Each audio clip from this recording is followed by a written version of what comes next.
Hello बच्चा लोग, कैसे हो सभी।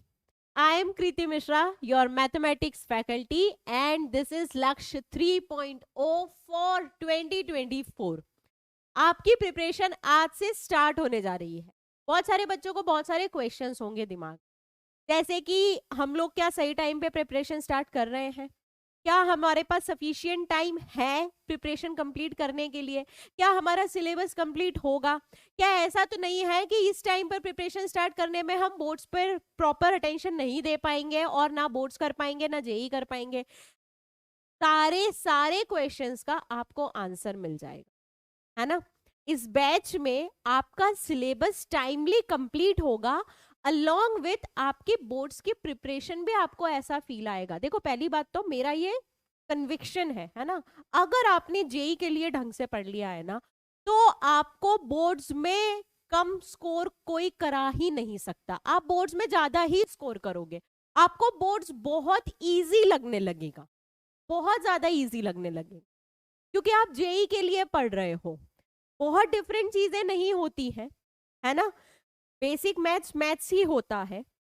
बस बात ये होती है कि यहाँ पे हम लोग थोड़ा एमसीक्यू के तरीके से सोचते हैं कि यार सिंगल करेक्ट क्वेश्चन को सॉल्व करना है तो इसमें हम लोग ऐसी ट्रिक लगा लेते हैं, इस तरीके से कर लेते हैं, बेसिकली वैल्यू ही तो निकालनी है। वहां पे आपको सब्जेक्टिव आंसर देना होता है, लेकिन at the end of the day आप देखोगे कि चैप्टर के नाम सेम है, कंसेप्ट सेम है, और एज लॉन्ग एज आपको कंसेप्ट जो है वो समझ में आ रहे हैं तो आपकी प्रिपरेशन बहुत अच्छे से हो। तो पूरा फोकस पहली बात तो जेई की तरफ कर लो। दूसरी चीज, क्या जेई के लिए सही टाइम है, वो डिपेंड करता है कि आप अपना कितना परसेंट देने के लिए रेडी है ना, और आपका जो 100% है वो पूरा है भी या नहीं। वरना आप बोलो मैम मैं तो दिन में 1 ही घंटा पढ़ सकता हूँ, दैट इज माई 100%।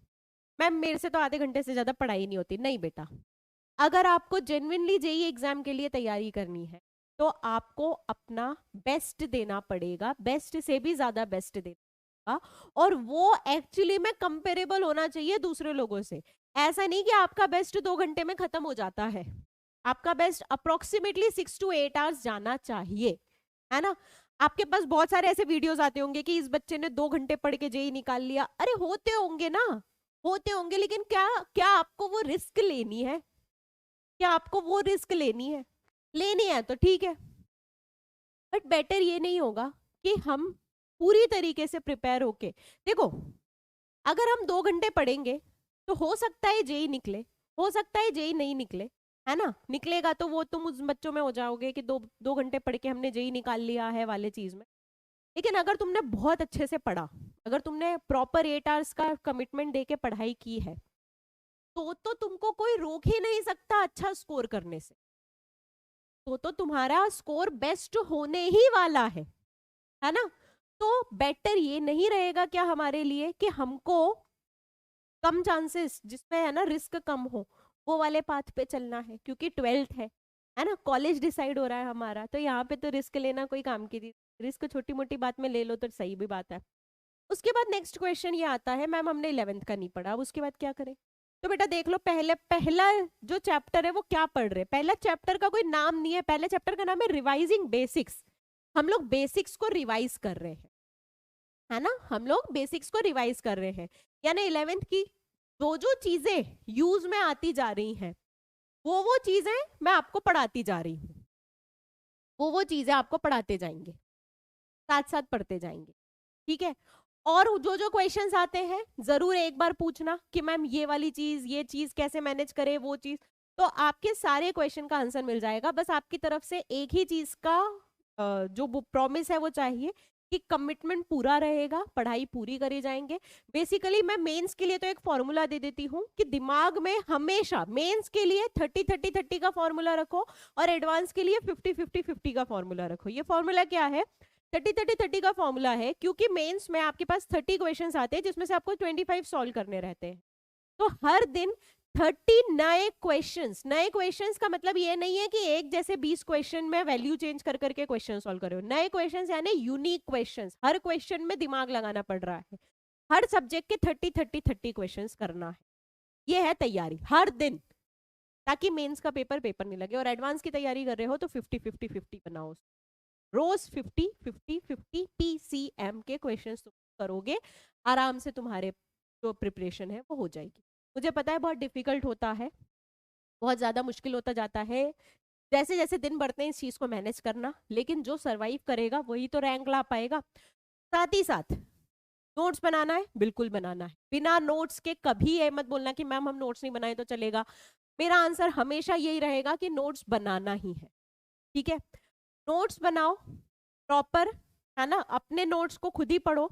और आज के नोट्स पढ़ लिए, आज के नोट्स रिवाइज कर लिए, आज के क्लास नोट्स के क्वेश्चन सॉल्व करके देख लिए, अगले दिन का रिवाइज किया, साथ साथ आज का रिवाइज किया, तीसरे दिन, पहले दिन, दूसरे दिन, तीसरे दिन, तीनों का रिवाइज किया, चौथे दिन पहले, दूसरे, तीसरे, चौथे दिन का रिवाइज किया। समझ रहे हो, कंपाउंडिंग चल रही है, कंपाउंड इंटरेस्ट है ना।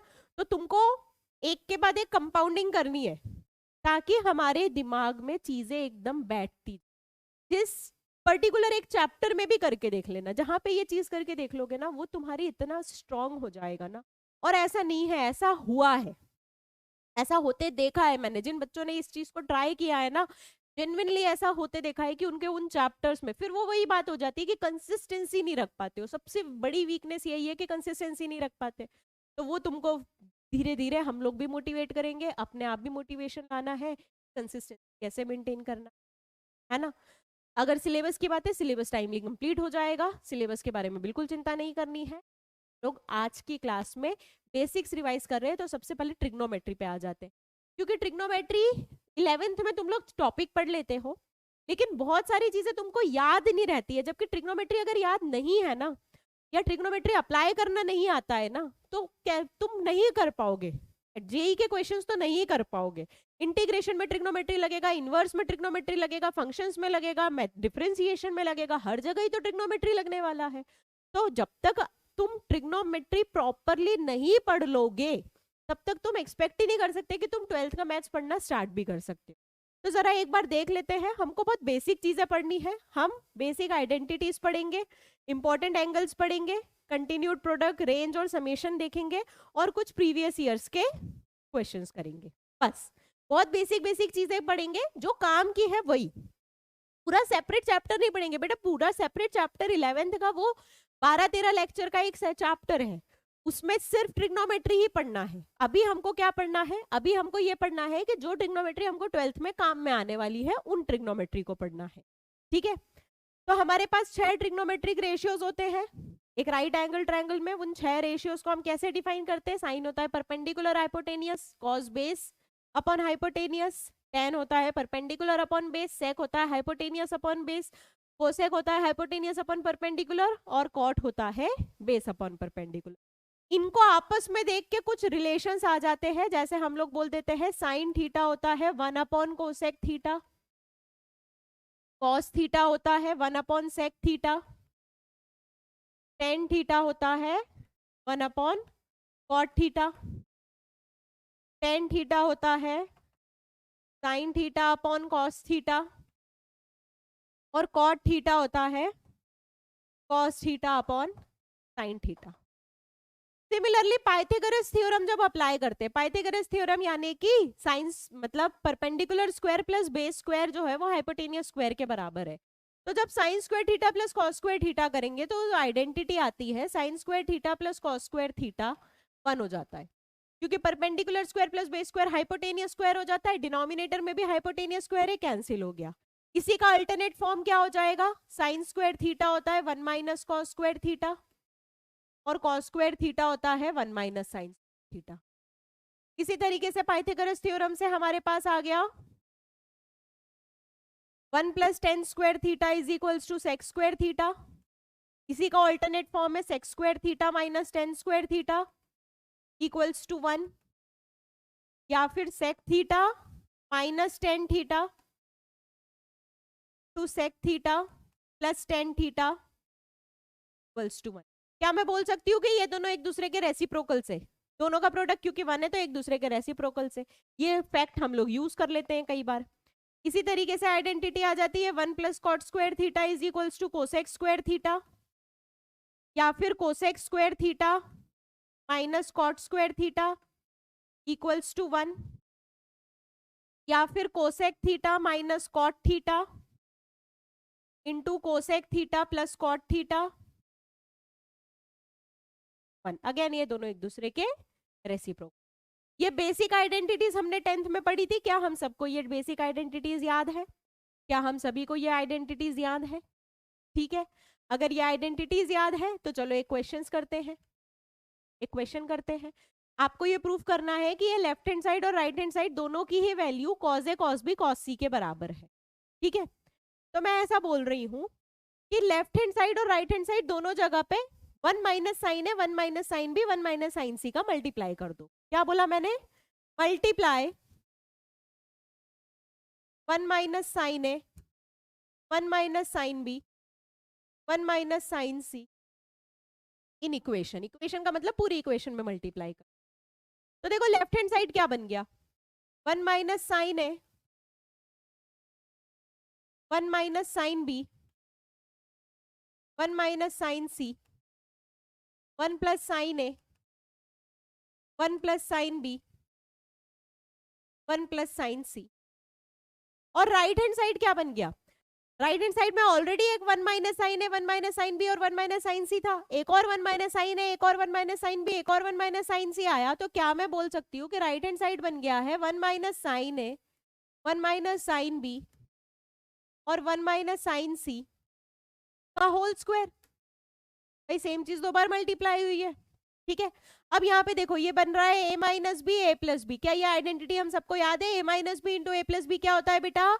ए स्क्वायर माइनस बी स्क्वायर। तो 1 माइनस साइन स्क्वायर है।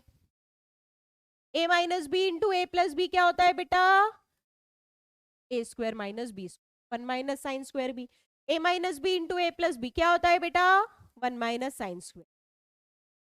ये हो गया 1 minus sine A to 1 minus sine B to 1 minus sine का होल स्क्वायर। ठीक है, अभी पिछले पेज पे मैंने बताया था 1 माइनस साइन स्क्वायर ए को क्या लिखते हैं हम लोग? Cos square. 1 minus sine square b को cos square b, 1 minus sine square c को कॉस स्क्वायर सी। तो ये लिखा हुआ है cos square a cos square b cos square equals to 1 minus sine a, 1 minus sine b, 1 minus sine c का whole square. दोनों side root ले ले, क्योंकि ये कॉस ए कॉस बी कॉस सी का होल स्क्वायर है। तो रूट ले लो तो तुम्हारे पास क्या हो जाएगा? Cos A cos B cos C is equals to 1 minus sine A into 1 minus sine B to 1 minus sine C. Hence proved. ठीक है, इसी तरीके से अगर लेफ्ट हैंड साइड को प्रूव करना है तो पूरी इक्वेशन में किसका मल्टीप्लाई करना पड़ेगा? 1 प्लस साइन है, 1 plus sine b, 1 plus sine c. वो एक बार तुम ट्राई करके देखना, एक बार ट्राई करके देखना। 1 प्लस साइन है, 1 plus sine b, 1 plus sine c का मल्टीप्लाई करोगे तो ये हो जाएगा 1 प्लस साइन है, 1 plus sine b, 1 plus sine c का स्क्वायर। और यहाँ हो जाएगा कॉस स्क्वायर है cos square b cos square c. दोनों साइड पे रूट ले लो। ठीक है, ऑल राइट। ये 10th में बहुत फेमस क्वेश्चन था, याद है? 10th क्लास में लेफ्ट हैंड साइड को आरएचएस के बराबर प्रूफ करना है तो इसमें हम क्या करते थे? डिनोमिनेटर को रैशनलाइज करते थे, डिनोमिनेटर को रैशनलाइज करते थे। तो 1 10 ए plus sec a minus 1 upon 10 A minus sec A plus 1। इसमें मल्टीप्लाई कर रहे हैं 10 ए प्लस सेक ए प्लस 1 का, और इसमें मल्टीप्लाई कर रहे हैं 10 ए प्लस सेक ए प्लस 1 का। ठीक है, अब फोकस करो, यहाँ पे देखो a है 1 प्लस 10 ए, उसमें से सेक ए माइनस हो रहा है और उसमें सेक ए प्लस हो रहा है, तो हो रहा है a minus B into A plus B, A minus B into A plus B. तो क्या मैं बोल सकती हूँ ये हो जाएगा ए स्क्वायर माइनस। ठीक है, सिमिलरली न्यूमरेटर में देखो a है 10 ए प्लस सेक ए, उसमें से 1 माइनस हो रहा है, उसमें 1 प्लस हो रहा है, तो a minus B into A plus b again हो जाएगा a square minus B square. All right, तो अब तुम्हारे पास क्या आ जाएगा? 10 square A plus sec square A plus 2 10 a sec a minus 1 upon 1 plus 10 square A plus 2tan a minus sec square. अब बेटा आइडेंटिटीज याद करो। आइडेंटिटीज बोलती है 1 plus tan square a actually में सेक्स स्क्वायर ए के बराबर होता है, यानी कि ये लिखा हुआ है सेक्स स्क्वायर ए, ये लिखा हुआ है माइनस सेक्स स्क्वायर ए, तो ये दोनों आपस में कैंसिल हो। ठीक है, और ऐसे ही सेक्स स्क्वायर ए माइनस 1 होता है टेन स्क्वायर ए, तो इस सेक्स स्क्वायर ए माइनस 1 को लिख दिया टेन स्क्वायर ए, तो टेन स्क्वायर ए जुड़ के बन गया 2 tan square A plus 2 tan A sec A upon 2 tan A.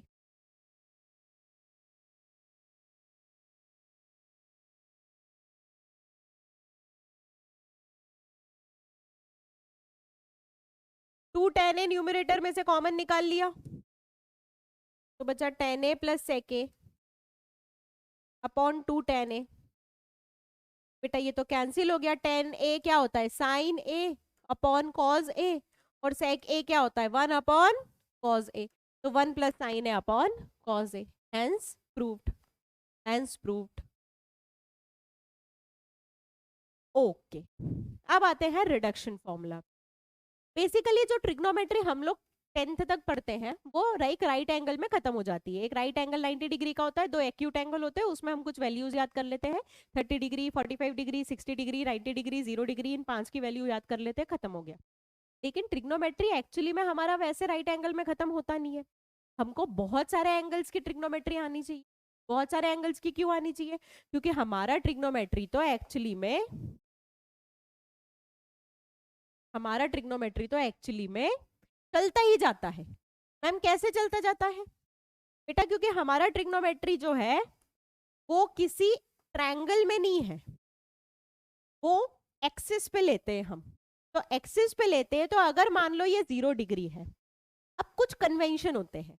Convention का मतलब क्या है? जो मान लिया गया है, थ्रू आउट मान लिया गया है, थ्रू आउट मान लिया गया है कि क्लॉकवाइज यानी घड़ी की दिशा में अगर तुम घूम रहे हो, घड़ी की दिशा में अगर तुम घूम रहे हो तो एंगल को नेगेटिव काउंट करना है, और घड़ी की दिशा के विपरीत यानी एंटी क्लॉकवाइज घूम रहे हो तो पॉजिटिव काउंट करना है। यानी अगर तुम एंटी क्लॉकवाइज जा रहे हो तो एंगल जुड़ेगा, और क्लॉकवाइज जा रहे हो तो एंगल घटेगा। ठीक है, तो हमने x axis, basic positive x axis को पहले मान लिया 0 डिग्री या 0 रेडियन। डिग्री और रेडियन पता है ना? डिग्री और रेडियन पता है ना? 90 डिग्री में होते हैं π/2 रेडियन, यानी कि 180 डिग्री में होते हैं पाई रेडियन। अब यूनिटरी मेथड से कन्वर्ट कर लो, डिग्री से रेडियन कन्वर्ट करना है, डिग्री से रेडियन कन्वर्ट करना है तो π/180 का मल्टीप्लाई करना पड़ेगा, रेडियन से डिग्री कन्वर्ट करना है तो 180/π का मल्टीप्लाई। ठीक है, हाँ। जब पॉजिटिव आई एक्सिस पे पहुंचे तो हम लोग 90 डिग्री पे पहुंच गए या π/2 रेडियन पे पहुंच गए। जब नेगेटिव एक्सिस पे पहुंचे तो 180 डिग्री पे पहुंच गए या पाई रेडियन पे पहुंच गए। जब नेगेटिव आई एक्सिस पे पहुंचे तो 270 डिग्री है ना, 180 में 270 जुड़ा, एंटी क्लॉकवाइज घूम रहे हैं तो जुड़ते जा रहा है एंगल, 90 डिग्री जुड़ा 90 डिग्री जुड़ा 90 डिग्री जुड़ा, या फिर 3π/2 रेडियन पे आ गए। फिर से यहाँ पे ये 360 डिग्री। अब जब वापस जाते हैं तो 0 से नहीं शुरू होता है, अब 360 में जुड़ता जाएगा।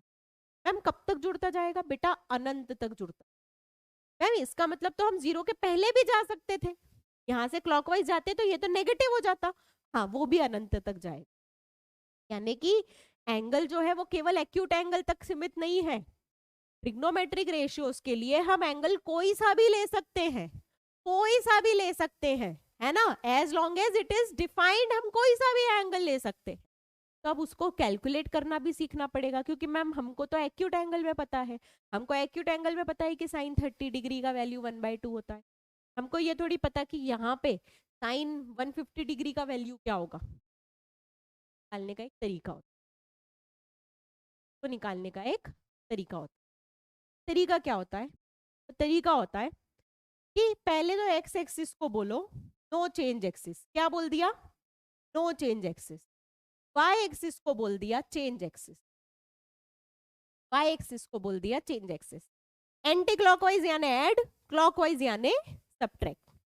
ठीक है, चारों क्वाड्रेंट में ट्रिग्नोमेट्रिक रेशियोज का साइन फिक्स होता है, कौन सा पॉजिटिव है कौन सा नेगेटिव है ना। वो भी हमको पता है कैसे आता है। बेसिकली हाइपोटेनियस तो हमेशा पॉजिटिव होता ही है। तो एक्स, मान लो यहाँ पे एक ट्रायंगल बन रहा है ना, थोड़ा सा समझा ही देती हूँ। यहाँ पे एक ट्रायंगल बन रहा है, तो एक बात बताओ, इसका एक्स नेगेटिव और वाई पॉजिटिव है, यानी बेस नेगेटिव, परपेंडिकुलर पॉजिटिव और हाइपोटेनियस पॉजिटिव। हाइपोटेनियस हमेशा पॉजिटिव है, यानी परपेंडिकुलर और हाइपोटेनियस पॉजिटिव है, तो साइन और कोसेक का रेशियो पॉजिटिव रहेगा। बाकी बेस नेगेटिव है तो बेस अपॉन हाइपोटेनियस नेगेटिव यानी cos negative, hypotenuse upon base negative यानी sec negative, perpendicular upon base negative यानी tan negative, base upon perpendicular negative यानी कॉट नेगेटिव। इस तरीके से हम सारे ट्रिग्नोमेट्रिक, सारे क्वाड्रेंट में ट्रिग्नोमेट्रिक रेशियो के साइन डिफाइन करते। कैसे डिफाइन करते हैं? फर्स्ट क्वाड्रेंट में सारे ट्रिग्नोमेट्रिक रेशियोज पॉजिटिव होते हैं, सेकेंड क्वाड्रेंट में केवल साइन और कोसेक पॉजिटिव होता है, बाकी सब नेगेटिव होते हैं। थर्ड क्वाड्रेंट में केवल टेन और कॉट पॉजिटिव होता है, बाकी सब नेगेटिव होते हैं। फोर्थ क्वाड्रेंट में केवल कॉज और सेक पॉजिटिव होता है, बाकी सब। इसको याद रखने के लिए तुमने अलग अलग ट्रिक्स भी बनाए होंगे, ऑल सिल्वर टी कप्स, या फिर पता नहीं बहुत सारे ट्रिक्स होते हैं, है ना। तो ये साइन कन्वेंशन अच्छे से याद है, ये साइन कन्वेंशन अच्छे से याद है। फर्स्ट क्वाड्रेंट सारे trigonometric ratios positive, second quadrant सारे ट्रिग्नोमेट्रिक रेशियोज में साइन कॉस पॉजिटिव, बाकी सब नेगेटिव। थर्ड में टेन कॉट, बाकी सब नेगेटिव। फोर्थ में कॉस सेक, बाकी सब।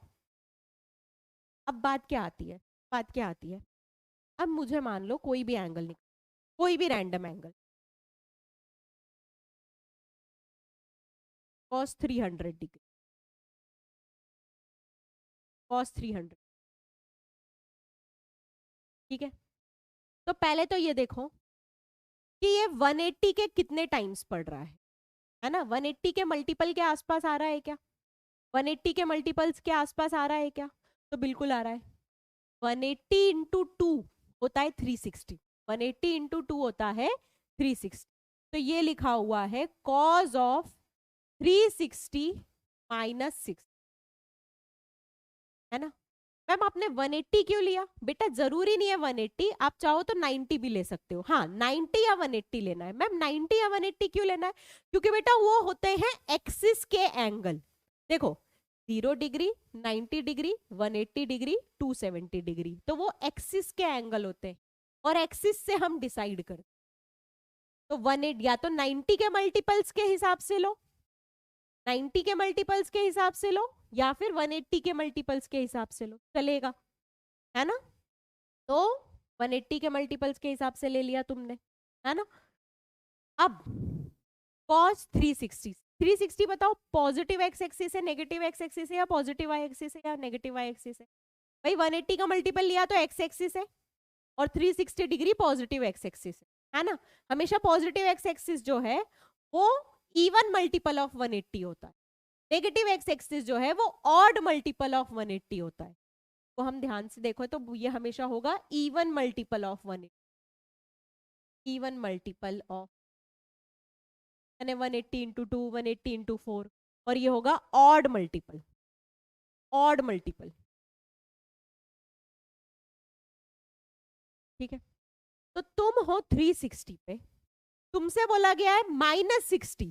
बेटा एंगल माइनस हुआ तो क्लॉकवाइज जाओगे या एंटी क्लॉकवाइज जाओगे? कन्वेंशन क्या बोलता है? माइनस यानी क्लॉकवाइज, तो तुम आ गए 60 डिग्री नेगेटिव, तुम आ गए 60 डिग्री नीचे क्लॉकवाइज। लेकिन तुम कौन से क्वाड्रेंट में पहुंचे? जिस क्वाड्रेंट में पहुंचे हो उस क्वाड्रेंट में कॉस का साइन क्या होता है? पॉजिटिव, तो वो साइन लगा दो, ठीक है। कौन सी एक्सिस से पहुंचे थे? नो चेंज एक्सिस, तो कॉस को कॉस ही रहने दो और आंसर लिख दो कॉस 60।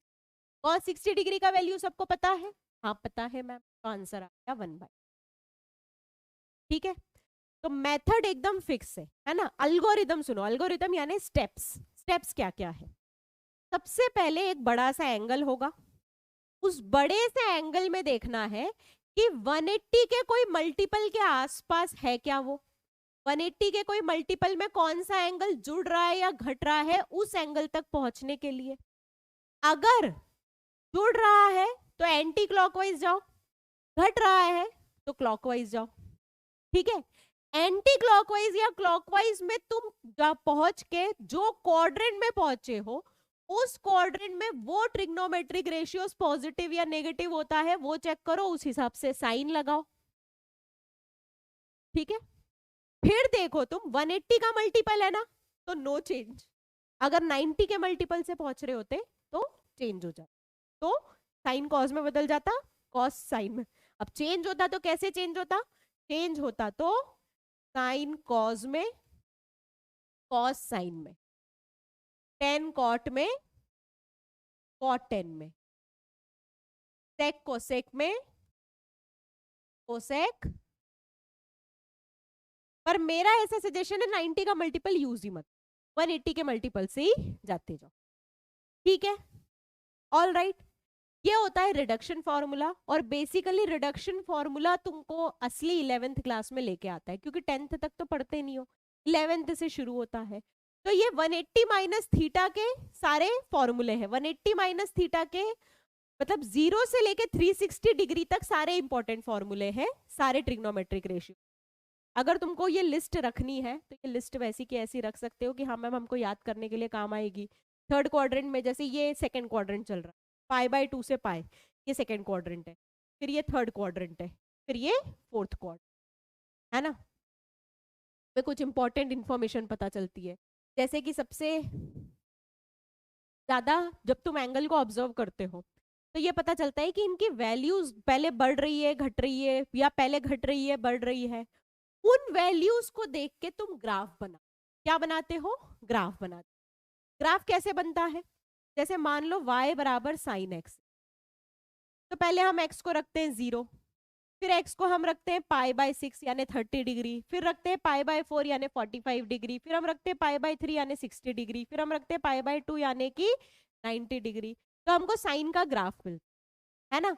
और क्योंकि पता है कि साइन की वैल्यूज रिपीट होती जाती है, तो देखो 0 से लेके 2 पाई तक की वैल्यूज हमने बना ली। अब हमको पता है कि 360 डिग्री के बाद एंगल बढ़ेंगे, एंगल की वैल्यू बढ़ते जाएंगी, लेकिन साइन की वैल्यूज तो वैसी की वैसी रिपीट, साइन की वैल्यूज तो वैसी की वैसी रिपीट होगी, क्योंकि सर्कल तो बेटा वही की वही चल रहा है ना, सर्कल तो वही का वही चल रहा है। तुम वैल्यू बढ़ाते जा रहे हो, 360 में 90 जोड़ा तो 450 हो जाएगा, 90 जोड़ा तो 540 हो जाएगा, 90 जोड़ा तो 630 हो जाएगा, 90 जोड़ा तो 720 हो जाएगा, लेकिन सर्कल तो वही का वही चल रहा है, तो वैल्यूज तो रिपीट होती जा रही है, रिपीट होती जा रही है, रिपीट होती जा रही है। ऐसे नेगेटिव साइड भी वही की वही वैल्यूज चल रही है। ऐसे ऐसे फंक्शंस को हम पीरियोडिक फंक्शन, वही की वही वैल्यूज। ठीक है, तो साइन की खासियत है, साइन की वैल्यू कभी भी 1 से ज्यादा या -1 से कम नहीं मिल सकती। क्यों नहीं मिल सकती मैम, क्योंकि बेटा साइन थीटा को ध्यान से देखो, साइन थीटा कायदे से होता है परपेंडिकुलर अपॉन हाइपोटेनियस। क्या कभी किसी ट्रायंगल का परपेंडिकुलर हाइपोटेनियस से बड़ा हो सकता है? तो क्या इसका न्यूमरेटर डिनोमिनेटर से बड़ा हो सकता है? नहीं हो सकता है। यानी कि साइन थीटा कभी भी 1 से बड़ा नहीं, इसी तरीके से -1 छोटा नहीं हो सकता है ना, वैल्यू -1 से भी नहीं हो सकता। तो ये है साइन का ग्राफ। इसके ऊपर मैं लिख देती हूँ TBR। TBR का मतलब पता है, वैसे तो कायदे से मुझे इसके ऊपर भी लिखना चाहिए TBR। TBR का मतलब होता है टू बी रिमेम्बर्ड, ये चीजें याद रहनी चाहिए, ये सारी चीजें तुमको याद रहनी। ये है कॉस का ग्राफ, कॉस 0 होता है 1, कॉस 90 होता है 0, कॉस 180 होता है -1, कॉस 270 होता है 0, और फिर कॉस 360 फिर से होता है 1। tan का ग्राफ, tan 0 होता है 0, tan 90 होता है नॉट डिफाइंड, tan 90 कितना होता है, नॉट डिफाइंड, tan 180 होता है फिर से 0, tan 270 फिर से होता है नॉट डिफाइंड। ठीक है, tan 90 के जस्ट पहले वाला एंगल जिसको हम ऐसा लिखते हैं, 90 के ऊपर एक छोटू सा माइनस साइन, 90 के जस्ट पहले वाले एंगल में तुम बोलोगे कि इंफिनिटी वैल्यू है, कितनी वैल्यू है, इंफिनिटी। और 90 के जस्ट बाद वाले एंगल पे माइनस इंफिनिटी वैल्यू, ठीक है। इसलिए इसकी रेंज हो जाती है माइनस इंफिनिटी से प्लस इंफिनिटी, माइनस इंफिनिटी से प्लस इंफिनिटी सारी वैल्यूज मिल रही है ना, ठीक। कॉट, कॉट का ग्राफ भी थोड़ा सा टेन जैसा ही है। अच्छा, इसमें बात आती है डोमेन की। डोमेन का मतलब होता है एक्स की कौन सी वैल्यू रख सकते हैं। तो सीधी सी बात है, कॉट एक्स होता है cos x upon sine x. और मैथ्स का अल्टीमेट रूल है कि जहां डिनोमिनेटर जीरो हो वो वैल्यू नहीं रख सकते। तो डिनोमिनेटर साइन जीरो होता है या तो जीरो पे या पाई पे या 2 पाई पे या 3 पाई पे यानी n पाई पे, इंटीग्रल मल्टीपल ऑफ पाई पे। पाई में इंटीजर का मल्टीप्लाई करो, 0 पाई 2 पाई 3 पाई 4 पाई माइनस 2 पाई माइनस 3, ये सब वैल्यूज कॉट में नहीं आ सकती। इन सब वैल्यूज पे देखना कभी भी ग्राफ जो है वो ऐसा इंफिनिटी या माइनस इंफिनिटी एग्जैक्टली वैल्यू नहीं मिलेंगी, ठीक है। ये भी टीबीआर है। कोसेक का ग्राफ कुछ नहीं है, साइन के ग्राफ में वही 0 पाई ये सब तो हटा ही दो, और साइन के ग्राफ को ऐसा उल्टा कर दो। एक्स एक्सिस के ऊपर है तो उल्टा किया, एक्स एक्सिस के नीचे है तो नीचे उल्टा किया, ये भी टीबीआर है। और सेक का ग्राफ अगेन कॉस का ग्राफ उल्टा करो, कॉस का ग्राफ एक्स एक्सिस के ऊपर है तो उल्टा किया, एक्स एक्सिस के नीचे है तो नीचे उल्टा, ये भी टीबीआर, ठीक है। ये छह ग्राफ, अभी तुमको डोमेन रेंज नहीं सीखना है, डोमेन रेंज हम लोग फंक्शन में डिटेल में सीखेंगे, है ना। ट्रिग्नोमेट्रिक इक्वेशन में थोड़ा बहुत आइडिया दे दूंगी मैं। अभी तुमको ये 6 ग्राफ बना बना के पूरे रट लेने हैं कि अच्छा इन वैल्यूज पे ये आंसर आना, ठीक है। ये 6 ग्राफ पूरे के पूरे वैसे के वैसे याद कर ले। ऑल राइट, चलो अब एक इंपॉर्टेंट कंक्लूजन आता है जब हम 180 माइनस थीटा वाले फॉर्मूले निकालते हैं ना, ध्यान से देखो।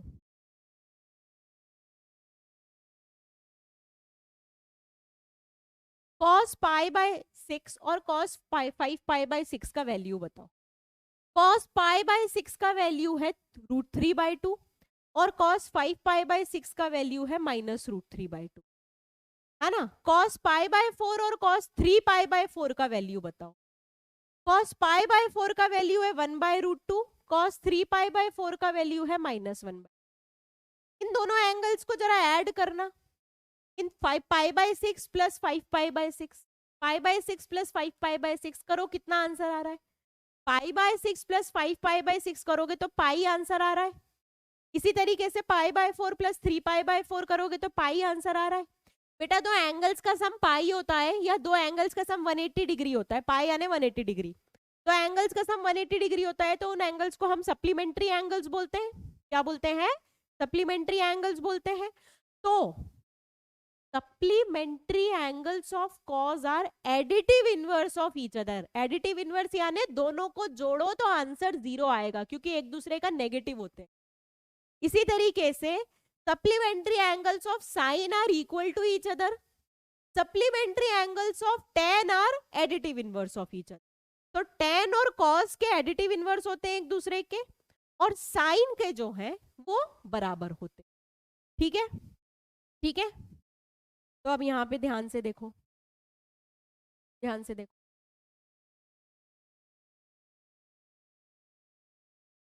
cos 10 cos 170 दोनों को जोड़ो, आंसर कितना आ रहा है 180 डिग्री, यानी ये सप्लीमेंट्री है तो दोनों को जोड़ने पे 0 आएगा। तो इन दोनों का सम 0, 20 और 160 का सम 0, 30 और 150 का सम 0, ऐसे ही सबका सम 0 होता जाएगा, 80 और 100 का सम 0, है ना। सप्लीमेंट्री एंगल्स एक दूसरे के एडिटिव इनवर्स होते हैं। एडिटिव इनवर्स यानी दोनों को जोड़ने पे आंसर 0 आएगा, दोनों एक दूसरे का नेगेटिव होते हैं। एक की वैल्यू 1/√2 तो एक की वैल्यू -1। ऑल राइट, चाहो तो अपने नोट्स में इसको लिख भी सकते हो। Supplementary angles of cos are additive inverse of each other, that is their sum is equal to. Similarly 10 के लिए भी ये बात बोली थी मैंने।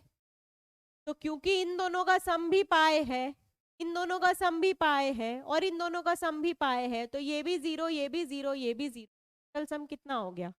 0 हो गया। टोटल सम कितना हो गया? 0। ओके,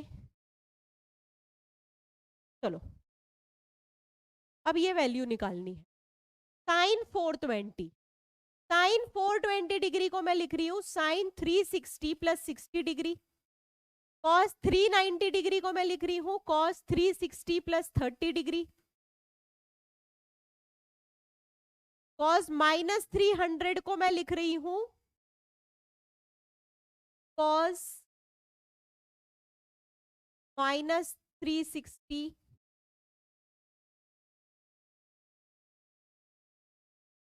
चलो एक चीज पहले बताई देती, एक चीज पहले बताई देती।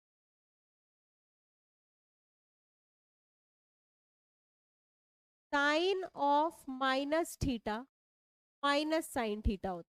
क्यों? क्योंकि माइनस थीटा यानी 0 माइनस थीटा यानी फोर्थ क्वाड्रेंट में साइन नेगेटिव। तो इसी तरीके से टेन ऑफ माइनस थीटा भी माइनस टेन थीटा हो जाएगा, कॉट ऑफ माइनस थीटा भी माइनस कॉट थीटा हो जाएगा, कोसेक ऑफ माइनस थीटा भी माइनस कोसेक थीटा हो जाएगा। लेकिन cos of minus theta cos theta और sake of minus theta sec theta हो जाएगा। क्यों बेटा? क्योंकि 0 माइनस थीटा फोर्थ क्वाड्रेंट में कॉज और सेक तो पॉजिटिव होते हैं, पॉजिटिव होते हैं तो लिख दो सीधे, कोई दिक्कत नहीं है। तो कॉज और सेक में थीटा की जगह माइनस थीटा लिख दो, कोई दिक्कत नहीं है, वो माइनस साइन खा जाता है। ठीक है, तो हम क्या करेंगे, इस कॉस 300 को लिख देंगे, माइनस 300 को लिख देंगे कॉस 300, है ना, और इस साइन माइनस 330 को लिख देंगे minus sine 330, minus sine 330। All right, तो तुम्हारे पास आ गया sine 360 plus 60 cos 360 plus 30 minus cos 360 minus 60 sine 360 minus 30।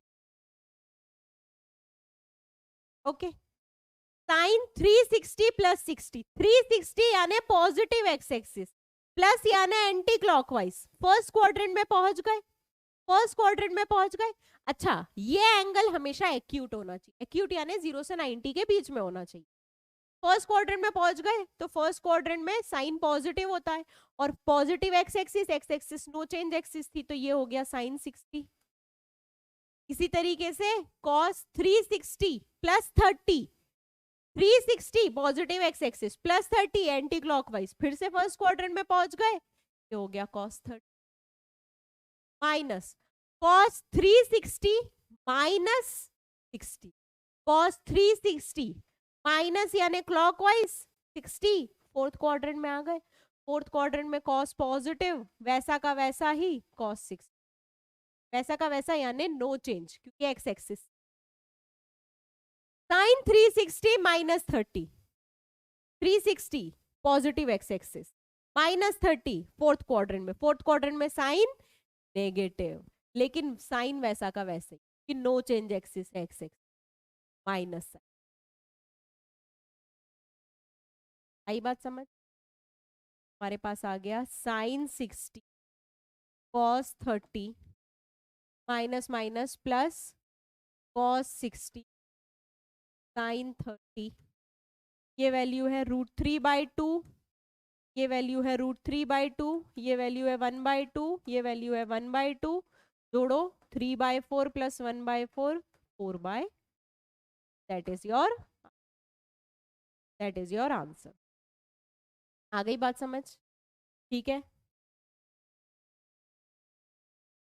Sign A plus cos a का साइन बताना है अगर ए का वैल्यू 140 डिग्री है। ठीक है, ए का वैल्यू 140 डिग्री है तो ये लिखा हुआ है sine 140 degree plus cos 140 degree.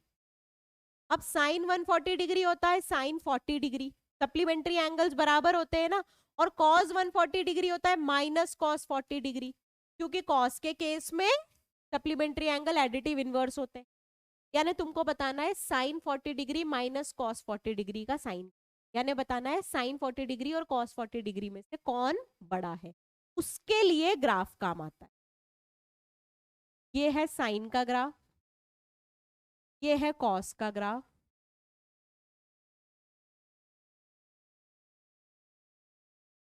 ठीक है।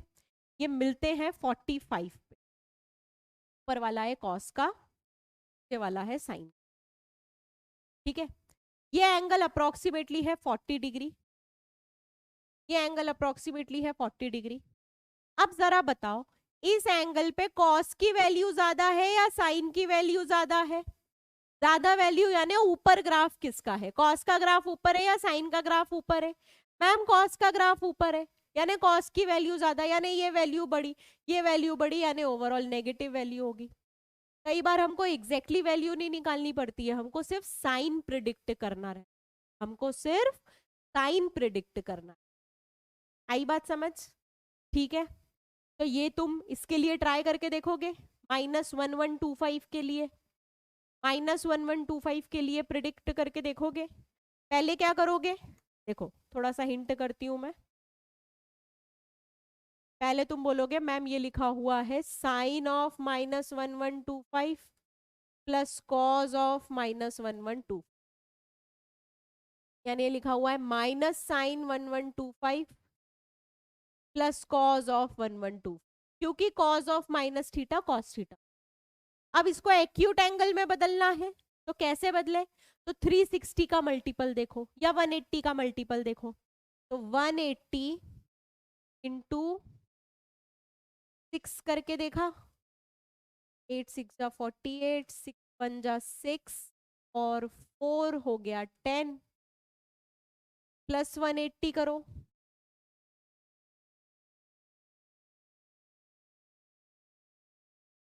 -1 क्या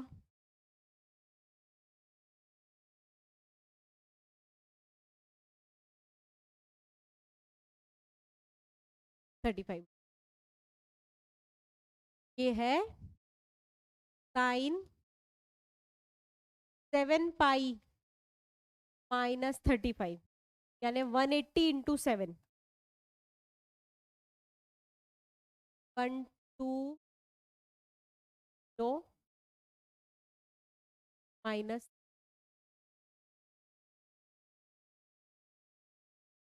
पक्का ये 1260 -35 2,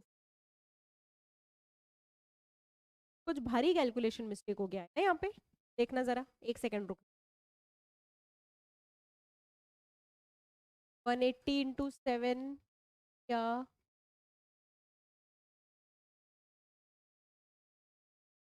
जो आ गया 1260 में से मैंने 1125 को माइनस, क्या आ गया 5, क्या आ गया 5 में से 2 गया 3, 125 में 35 ऐड किया 10,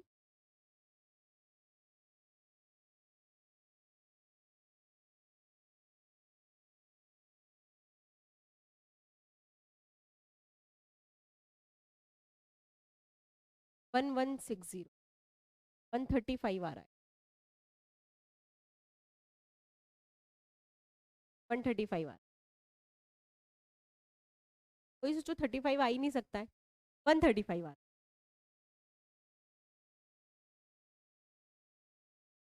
प्लस कॉस 1260। एक आर्ग्यूमेंट ये है कि मैम आपने बोला था एक्यूट एंगल, बेटा मुझे वो कॉस 135 और साइन 135 की वैल्यू पता है ना, अगर याद है तो कर लो, अगर कैलकुलेशन उससे शॉर्ट हो रहा है तो अगेन अपने हिसाब से डिसाइड करना है कि क्या यूज करना है क्या नहीं है। मैथ से रूल्स मैं बताती हूँ कि कन्वीनियंट क्या रहेगा अभी के लिए, अगर तुमको भी याद है 135 की वैल्यू तो कोई दिक्कत वाली बात नहीं है, ठीक है। ये होता है साइन 7 पाई, यानी odd multiple of pi, negative x axis में से कुछ माइनस हो रहा है सेकंड क्वाड्रेंट में, सेकंड क्वाड्रेंट में साइन जो है वो पॉजिटिव ही रहेगा, यानी इसका साइन चेंज नहीं होगा, साइन चेंज नहीं होगा तो ये बन गया साइन 135, ठीक है। सेकेंड क्वाड्रेंट में कॉस जो है उसका साइन चेंज हो जाएगा, तो ये बन गया कॉस 1।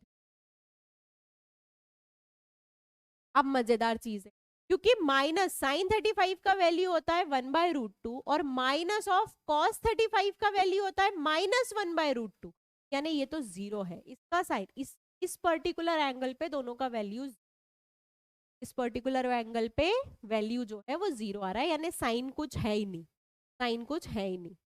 ठीक है, ऑल राइट, ओके। अब इस क्वेश्चन को तुम लोग ट्राई कर लोगे। बेसिकली ये मैंने प्रैक्टिस के लिए रखे हैं ताकि तुम एक बार रिडक्शन फॉर्मूला सीख जाओ। 10 to 25 होता है 1, cot 405 होता है 360 प्लस 45, यानी कि ये भी होता है 1। ये 765 यानी 720 प्लस 45, ये भी होता है 1। होता है 330 प्लस 45, 30 प्लस 40 होता है, ये होता है -1। 1 इंटू 1 प्लस 1 इंटू -1, ये वैल्यू 0 देख के ही 0 आ रही है। अगर वैल्यूज याद हो तो, नहीं याद हो तो इसको कैलकुलेट करना। ठीक है, ऑल राइट, चलो। साइन स्क्वायर 5 है ना। पहले तो साइन 90 की वैल्यू कितनी होती है? साइन 90 की वैल्यू होती है 1, 1 का स्क्वायर हो गया 1।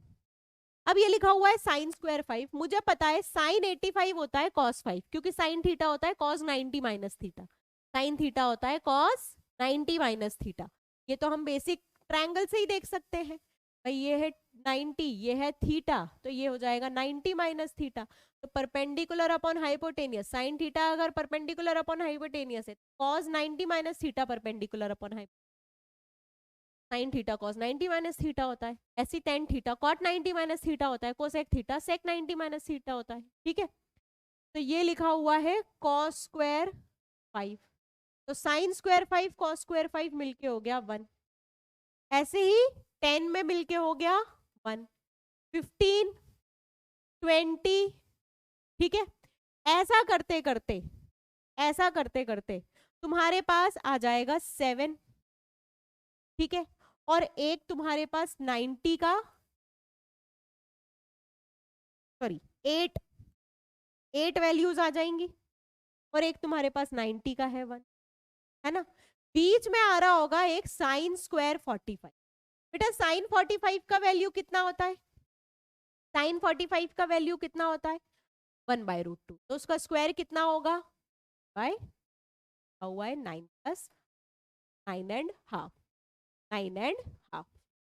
ठीक है, वैल्यूज देख लो कैसे कंपेयर हो। 5 और 85, देखो 5 और 85 का जोड़ा बनेगा, ये हो गया 1। 10 और 80 का, ये हो गया 1। एक 90 पे मिल गया 1। 15 और 75 पे मिल गया 1। 20 और 70 पे 1। 25 और 65 पे 1। 30 और 60 पे 1। 35 और 55 पर 1। 40 और 50 पर 1। 1 2 3 4 5 6 7 8 9, ये 9 हो गए। 45 पे एक इंडिविजुअली हाफ मिल जाएगा, तो 9 plus half 9.5, that's your answer. Okay, all right. इसके बाद आता है हमारा कंपाउंड एंगल। कंपाउंड एंगल यानी सम और डिफरेंस के फॉर्मूले। अब ये फॉर्मूले मैं एज इट इज बता रही हूँ और तुमको एज इट इज ही याद रखने। अभी हम चाहें तो इनका प्रूफ देख सकते, लेकिन अगेन बहुत टाइम लगेगा प्रूफ देखने में, और हम लोग 11th का पूरा ट्रिग्नोमेट्री नहीं पढ़ रहे हैं। हम सिर्फ वो ट्रिग्नोमेट्री पढ़ना चाह रहे हैं जो हमको नीड में आएगा। तो सबसे फर्स्ट फॉर्मूला है sine of a plus B, जो कि होता है साइन ए कॉस बी प्लस कॉस ए साइन बी। नेक्स्ट है sine of a minus B, जो होता है साइन ए कॉस बी माइनस कॉस ए साइन बी। थर्ड है cos of a plus B, जो होता है cos A cos B minus sine A sine B. Fourth है cos of a minus B, जो होता है कॉस ए कॉस बी प्लस साइन ए। ये सब TBR है, ये याद करने ही करने हैं, है ना। इनका प्रूफ वैसे ज्योमेट्रिकल होता है, ज्योमेट्रिकली आप देखते हो ए और बी एंगल जोड़ के साइन लेने पे क्या होता है। साइन ए प्लस बी को साइन ए प्लस साइन बी मत लिख देना गलती से। साइन ए प्लस बी होता है साइन ए कॉस बी प्लस कॉस ए साइन बी, याद है या नहीं याद है? उसके बाद आता है टेन ए प्लस बी, जो होता है tan A plus tan b upon one minus tan a tan b. Tan a minus B, जो होता है tan a minus tan b upon one plus tan a tan b. Cot A plus B, जो होता है cot A cot b minus one upon cot b plus cot A. Cot a minus B, जो होता है cot ए cot b plus one upon cot b minus cot. तो हम cot ए cot b minus one को कई बार cot ए plus B into cot ए plus cot b भी लिख देते हैं कन्वीनियंस के लिए। टेन 45 प्लस ए को लिखते हैं वन प्लस टेन ए अपॉन वन माइनस टेन ए, क्योंकि 1045 वन होता है ना। इसी तरीके से 1045 माइनस ए को लिखते हैं वन माइनस टेन ए अपॉन वन प्लस टेन ए। बहुत ज्यादा यूज आता है स्पेशली आईटीएफ में, बहुत ज्यादा यूज में आने वाला फॉर्मूला। ऑल राइट, ठीक है। Sine A plus B into sine A minus B होता है साइन स्क्वायर ए माइनस साइन स्क्वायर बी। ऐसे ही cos A plus B into cos A minus B होता है कॉस स्क्वायर ए माइनस साइन स्क्वायर बी। याद रखना, cos में multiply वाले फॉर्मूले में कॉस और साइन दोनों आते हैं। टेन में तीन एंगल के सम का फॉर्मूला है, तीनों का सम माइनस तीनों का प्रोडक्ट अपॉन वन माइनस दो का प्रोडक्ट माइनस बाकी दो का प्रोडक्ट माइनस बाकी दो का, यानी कि टेन ए प्लस बी प्लस सी हो जाता है tan A plus tan b plus tan c minus tan a tan b tan c upon one minus tan a tan b minus tan b tan c minus tan c tan. चलो, prove that cos 10 plus sine 10 upon cos 10 minus sine 10 जो है वो 1055 होता। एक minute,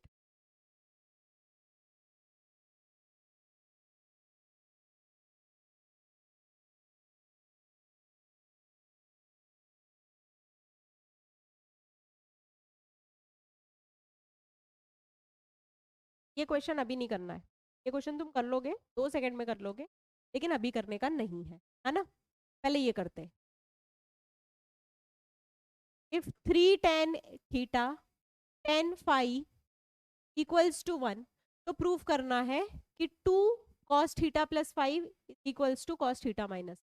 तो हम लिख देंगे tan theta tan phi is equals to 1/3, या फिर sine theta sine phi upon cos theta cos phi equals to 1/3। अब लगाएंगे कॉम्पोनेंडो डिविडेंडो। कॉम्पोनेंडो डिविडेंडो क्या बोलता है कि दो रेशियोज बराबर है ना, तो दोनों के न्यूमरेटर्स को ऐड करो, न्यूमरेटर प्लस डिनोमिनेटर रखो न्यूमरेटर में, और न्यूमरेटर माइनस डिनोमिनेटर रखो डिनोमिनेटर।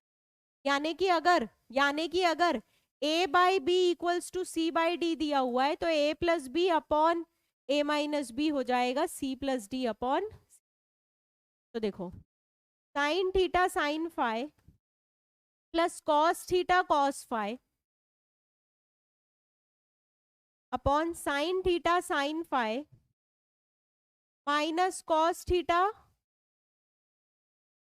कॉस फाई, ये हो जाएगा 1+3 अपॉन 1 - अब यहाँ पे फॉर्मूला देखो, cos A cos B plus sine A sine B, ये तो फॉर्मूला है cos of A minus B का। Cos A cos B minus sine A sine B, उल्टा साइन है, तो ये फॉर्मूला है minus of cos A plus, यहां पे लिखा हुआ है 4 अपॉन -2। देख लो, कॉस थीटा माइनस फाइव आ गया 2 टाइम्स कॉस थीटा फाइव के बराबर, कॉस थीटा माइनस आ गया 2 टाइम्स कॉस थीटा। ठीक है, ये भी हम लोग कर सकते हैं, लेकिन बेटर होगा कि अभी कुछ फॉर्मूले पढ़ लें उसके बाद। ओके, हाँ, ये क्वेश्चन कर सकते हैं। Cot A cot B -1 plus cot B cot C -1 plus cot C cot A -1 है ना, इसका वैल्यू तुमको निकालना है, इसका वैल्यू तुमको निकालना है।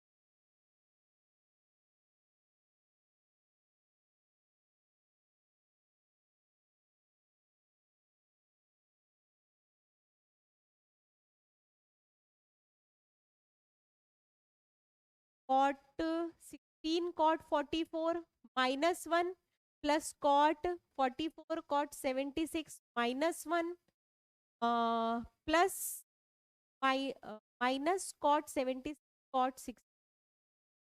तो कॉट ए कॉट बी -1। इसको हम क्या लिखते हैं, cot of A plus B into cot A plus cot B. ठीक है, इसको हम क्या लिखते हैं, cot of A plus B into cot A plus cot B. ठीक है, माइनस, देखो कॉट ए कॉट बी +1, कॉट ए कॉट बी +1 का फॉर्मूला भी है हमारे पास, कॉट ए कॉट बी +1 का फॉर्मूला भी है, जरा देखो इधर, कॉट ए कॉट बी +1 का फॉर्मूला है cot of A minus b cot b minus cot A, cot of A minus B into cot b minus cot a का cot of A minus B into cot e minus cot. बस इस चीज value calculate करनी है हमको। ठीक है, cot 60 जहां जहां लिखा हुआ है वहां वहां √3 लिख, 1/√3 लिख दो। ये लिखा हुआ है 1/√3 cot 16 plus 1/√3 cot 44, cot 44 plus cot 76 होता है कॉट 120, कॉट 120 होता है -1/√3, कॉट 120 होता है -1/√3। तो ये लिखा हुआ है -1/√3 cot 44 -1/√3 cot 76 -1/√3 cot 16 plus 1/√3 cot. तो आप देख लो, ये और ये कैंसिल, ये और ये कैंसिल, ये और ये कैंसिल। ठीक है, ये जो नीचे वाला स्टेटमेंट है ना, इसमें ये वाला पार्ट एक्स्ट्रा है, वो हटा देना, ऊपर वाले स्टेटमेंट से प्रूफ करो, है ना, और वाला नीचे वाला मत प्रूफ करना, ऊपर वाला प्रूफ करना है कि इसको 3 के इक्वल प्रूफ करना है। तो 3 में से 1 इसके पास गया माइनस होके, 1 इसके पास गया माइनस होके, और 1 इसके पास गया, और फिर हमने फॉर्मूला लगा। ओके, ऑल राइट, चलो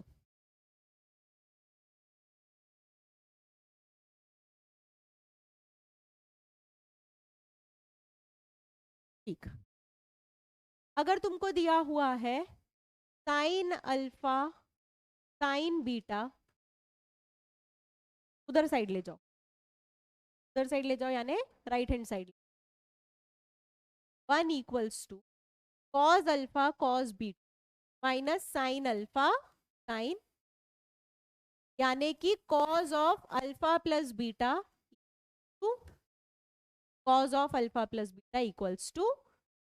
अब देखो, cos of alpha plus beta equals to 1, cos में 1 वैल्यू कब आती है, जब अल्फा प्लस बीटा 0 हो, है ना, कॉस 0 1 होता है, कॉस 0 1 होता है।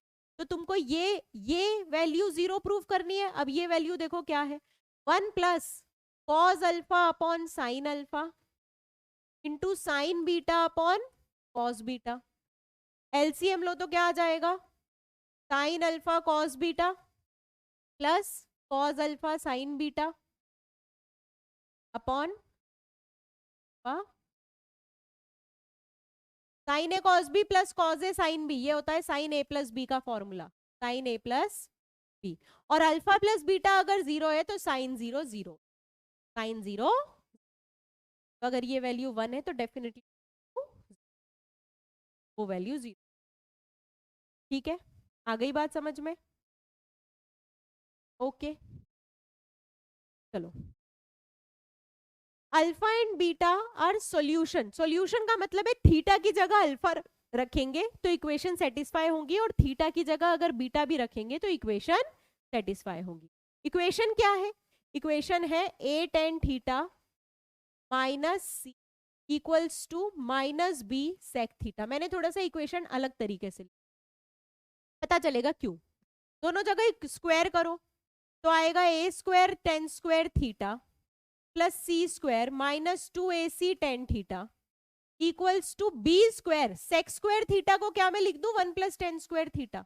ऐसा क्यों किया मैम, ताकि पूरी इक्वेशन 10 में आ जाए, पूरी इक्वेशन 10 में आ जाए। तो मैं बोल दूंगी a² minus b² tan² theta minus 2ac tan theta plus c² minus b² equals, इसके सॉल्यूशन है अल्फा एंड बीटा, यानी कि थीटा की जगह अल्फा रखने पे, थीटा की जगह बीटा रखने पे आंसर आएगा। थीटा की जगह अल्फा रखो, थीटा की जगह बीटा रखो तो आंसर आए। ठीक ठीक है। तो अगर कोई पूछेगा कि इसमें सम ऑफ रूट्स क्या है, यानी 10 अल्फा प्लस 10 बीटा, भाई इसके रूट्स क्या हो जाएंगे 10 अल्फा और 10 बीटा, तो सम ऑफ रूट्स होगा 10 अल्फा प्लस 10 बीटा, वो हो जाएगा माइनस बी बाय, और प्रोडक्ट ऑफ रूट्स यानी 10 अल्फा 10 बीटा वो हो जाएगा c square minus B square upon ए स्क्वायर माइनस बी। अब तुमसे पूछा है tan of alpha plus beta का वैल्यू, से पूछा है tan of alpha plus beta का वैल्यू। तुमको पता है tan of alpha plus beta होता है tan alpha plus 10 beta upon 1 minus 10 alpha 10 beta, यानी कि न्यूमरेटर में सम लिखना है 2ac अपॉन ए स्क्वायर माइनस बी स्क्वायर और 1 minus C square minus B square upon ए स्क्वायर माइनस, थोड़ा सा एलसीएम ले लेते हैं 2ac अपॉन ए square minus B square upon ए square minus B square minus C square plus B square upon ए square minus, denominator में denominator का cancel हो गया, minus B square से कैंसिल, ये हो गया 2ac अपॉन ए स्क्वायर प्लस, क्या तुम्हारे पास 10 अल्फा का वैल्यू आ गई बात समझ? ठीक है, ऑल राइट, चलो आगे बढ़ते हैं। ट्रांसफॉर्मेशन फॉर्म, ये बहुत इंपॉर्टेंट है क्योंकि ये a plus B A minus B के फॉर्मूलों को transform, sine A plus B sine A minus B, ये फॉर्मूले याद है तुमको, पता है sine A plus B plus sine A minus B हो जाएगा 2 sine A cos B, sine A plus B minus sine A minus B हो जाएगा 2 cos A sine B, cos A plus B plus cos A minus B हो जाएगा 2 cos A cos B, cos A minus B minus cos A plus B हो जाएगा 2 sine A sine B, sine C plus sine D single formula, sine C plus sine D single angle, sine एक single angle plus sine एक single angle, sine C plus sine D का formula होता है 2 sine C plus D by 2 into cos C minus, sine C minus sine D होता है 2 sine cos C plus D by 2 into sine C minus D by, ठीक है, cos C plus cos D होता है 2 cos C plus D by 2 into cos C minus D by 2, और cos C minus cos D होता है 2 sine C plus D by 2 into sine D minus C by, या तो यहाँ पे D minus सी लिखो या फिर यहाँ पे एक माइनस साइन लगाओ, तुम्हारे ऊपर डिपेंड करता है क्या करना है ना। अगर ये ट्रांसफॉर्मेशन के फॉर्मूले याद है और ये ट्रांसफॉर्मेशन के फॉर्मूले तुमको आते हैं तो फिर तुम अब ये क्वेश्चन कर सकते हो। कौन सा क्वेश्चन कर सकते हो? ये देखो, cos 10 को लिख दिया sin 80 प्लस sin 10, और ये लिखा हुआ है sin 80 माइनस साइन 10, तो sine C plus sine D ये होता है 2 sine C plus D by 2 into cos C minus D by 2, C minus D by 2 यानी कि 35। सिमिलरली यहां पे आ जाएगा 2 cos C plus D by 2 into sine C minus D, ये दोनों तो आपस में कैंसिल हो गए क्योंकि साइन 45 कॉस 45 की वैल्यू सेम है, तो ये लिखा हुआ है कॉट 35, और कॉट 35 एक्चुअली में कुछ नहीं 10 55 के बराबर होता है, वही 90 minus theta, 10 90 minus theta cot theta और कॉट 90 माइनस थीटा 10 थीटा, ठीक है, इसलिए मैंने इस क्वेश्चन में ब्रेक लगा दिया। सिमिलरली इस क्वेश्चन में भी इसीलिए ब्रेक लगाया था क्योंकि अब तुम 2 कॉस ए कॉस बी को क्या लिख सकते हो, 2 कॉस ए कॉस बी को लिखोगे cos A minus B minus cos A plus, ठीक है, तो इसको लिख दिया, sorry cos A plus B plus cos A minus B, cos alpha plus theta plus cos alpha minus theta, multiply हो रहा है कॉस अल्फा प्लस थीटा का, ठीक है, और ये लिखा हुआ है cos square theta plus cos square alpha plus theta, क्या आ गया cos square theta plus cos square alpha plus theta, इसमें इसका मल्टीप्लाई हुआ तो क्या हो जाएगा minus cos square alpha plus theta, और इन दोनों का मल्टीप्लाई देखो क्या हो जाएगा cos A plus B into cos A minus B, क्या बोला है मैंने कॉस स्क्वायर ए माइनस साइन स्क्वायर बी, तो ये हो जाएगा cos square alpha minus sine square theta, ठीक है, ये दोनों तो आपस में कैंसिल हो गए, ये तुम्हारे पास बचा cos square theta minus cos square alpha plus sine square theta. बेटा cos square theta plus sine square theta तो होता है 1, यानी ये हो गया 1 माइनस कॉस स्क्वायर अल्फा, यानी कि किसी किसी सॉल्यूशन में अगर थीटा नहीं दिखे तो क्या वो थीटा पे डिपेंडेंट है? थीटा की कोई भी वैल्यू रखो, सारे थीटा कैंसिल हो जा रहे हैं, तो इसका मतलब it does not depends on theta, it does not depend on theta. आई बात समझ? ठीक है, ओके। सिमिलरली इन दोनों को सॉल्व करना है, एक बार देखना, x minus Y pi by 4 है और cot X plus cot Y का वैल्यू तुमको, cot X plus cot Y को तुम चाहो तो कॉस साइन में चेंज करके भी कर सकते हो, है ना? एक बार इसको ट्राई जरूर कर।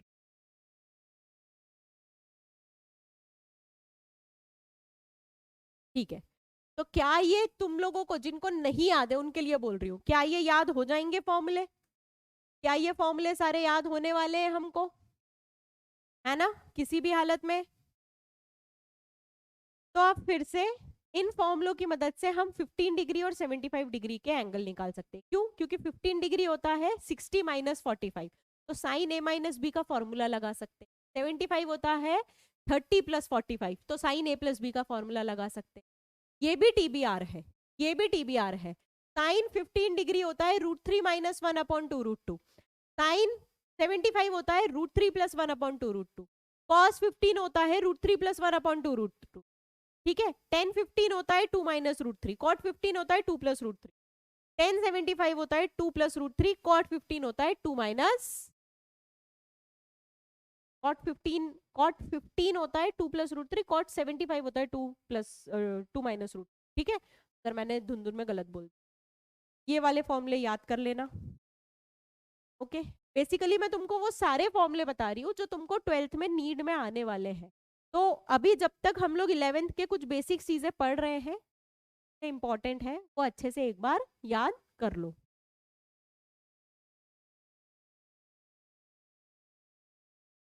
ओके, वही हमारे पास 1075 का फॉर्मूला है ना, प्लस √3 जो cot 15 का फॉर्मूला। एक इंपॉर्टेंट आइडेंटिटी है जो कभी कभी यूज में आ जाती है, याद रहे तो बहुत अच्छा। Sign A sign 60 minus A sign 60 plus ए, ये होता है 1/4 साइन 3a के बराबर। सेम चीज कॉज में भी होती है, इसीलिए जब 10 में इसको करने जाओ तो ये हो जाता है tan 3a, क्योंकि ये 1/4 कैंसिल हो जाता है। तो sign A sign 60 minus A sign 60 plus ए, ये क्या हो जाता है 1/4 sign 3a। Cos A cos 60 minus A cos 60 plus ए, ये क्या हो जाता है 1/4 कॉस 3a। और ten a ten 60 minus A ten 60 plus ए, ये क्या हो जाता है 10। ठीक है, चलो ये फॉर्मूला लगाते हैं। ओके, कॉज ए माइनस बी इंटू कॉज ए प्लस बी प्लस कॉज ए माइनस बी इंटू कॉज ए प्लस, हमको फॉर्मूला वैसा लगाने की जरूरत ही नहीं। मैं बोल रही हूँ ये लिखा हुआ है cos A cos B plus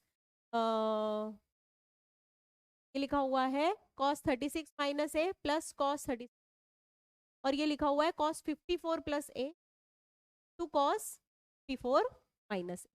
तो इसको मैं लिख रही हूँ sine of 90 minus 54 minus A, क्योंकि कॉस थीटा को हम लिख सकते हैं साइन 90 माइनस थीटा, और इसको मैं लिख रही हूँ साइन 90 माइनस 54 प्लस ए, है ना। 54 माइनस ए माइनस हुआ तो 54 प्लस ए, तो ये तुम्हारे पास बन गया cos 36 minus A cos 36 plus A plus sine 36 minus A sine 36 plus A. अब एक बात बताओ, cos A cos B plus sine A sine B बन गया फॉर्मूला। किसका फॉर्मूला बन गया? Cos of A minus cos of A minus 36 plus A minus 36 plus A, क्या आई बात समझ? ठीक है, चलो आगे बढ़ते हैं। अब तुमको लेफ्ट हैंड साइड को रिड्यूस करना है, बेसिकली फॉर्मूला लगाना बता रही हूँ। cos 6 थीटा, अगर मैं इस cos 6 cos 4 थीटा में से एक cos 4 थीटा ले लूं तो उसको दिक्कत तो नहीं होगी? नहीं, वो 5 cos 4 थीटा बचेगा। ठीक है, और अब इस 15 cos 2 थीटा में से 5 cos 2 थीटा एक ले लूं, कोई दिक्कत नहीं है, 10 cos 2 थीटा बचेगा। डिनोमिनेटर में है तुम्हारे पास cos 5 थीटा, 5 cos 3 थीटा प्लस 10 cos थीटा।